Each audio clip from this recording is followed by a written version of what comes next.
ഞാൻ 20 വർഷം അടക്കം കഷ്ടപ്പെട്ടതാ. ചെയ്യട്ടെ അങ്ങോട്ട് ചെയ്ത് അവിടെ നാട് ഓടിയട്ടെ, എന്നാലേ എന്റെ വില പഠിക്കത്തുള്ളൂ.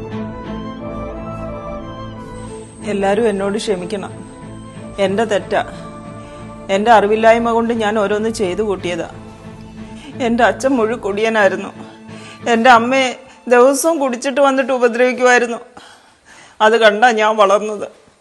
എന്റെ അച്ഛനോടുള്ള വെറുപ്പ് കാരണം എല്ലാ ആണുങ്ങളെയും വെറുക്കാൻ പഠിപ്പിച്ചത് എൻ്റെ അമ്മയാ. എൻ്റെ ഈ സ്വഭാവം കാരണമാ ആദ്യത്തെ ഭർത്താവ് എന്നെ ഇട്ടിട്ട് പോയത്. അതിനുശേഷം രഞ്ജിത്ത് എന്നെ കല്യാണം കഴിച്ചു. അപ്പോഴും ഞാൻ ഇത് തന്നെ തുടർന്നുകൊണ്ടിരുന്നു. പക്ഷെ രഞ്ജിത്ത് ഇവിടുന്ന് 2 ആഴ്ച പോയപ്പോഴത്തേക്ക് ഞാൻ എപ്പോഴോ രഞ്ജിത്തിനെ സ്നേഹിച്ചിരുന്നു എന്ന് മനസ്സിലായി. രഞ്ജിത്ത് തിരിച്ചു വന്നപ്പോൾ ഞാൻ ദേഷ്യം കാണിച്ചെങ്കിൽ കൂടി എനിക്ക് രഞ്ജിത്തിനെ അത്രയേറെ ഇഷ്ടമായിരുന്നു. എൻ്റെ ഉള്ളിലെ ഈഗോ എന്നെ കൊണ്ട് ഇതെല്ലാം ചെയ്യിപ്പിച്ചത്. എല്ലാവരും എന്നോട് ക്ഷമിക്കണം, എനിക്ക് അത്രയേറെ ഇഷ്ടമാണ് രഞ്ജിത്തിനെ. സോറി.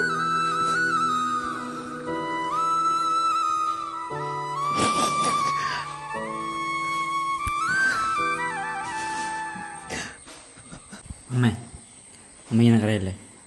അമ്മ കരയുന്നതാണ് എനിക്കിഷ്ടമല്ല. അമ്മ എപ്പോഴും ബോൾഡായിട്ടിരിക്കുന്നതാണ് എനിക്കിഷ്ടം. പക്ഷേ അമ്മയെന്നും അച്ഛനെ കാട്ടി ഒരുപടി താന്ന് നിൽക്കണം. എനിക്കത്രേ പറയുള്ളൂ. താഴെയൊന്നും നിൽക്കണ്ടടാ, ഒപ്പത്തിനൊപ്പം നിന്നോട്ടെ.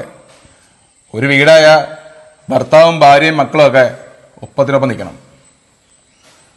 ഇവളുടെ കണ്ണീരിന് സത്യം ഉണ്ടെങ്കിൽ ഇനി മുതൽ ഇതൊരു സന്തോഷമുള്ള വീടായിരിക്കും. അല്ലയോടി?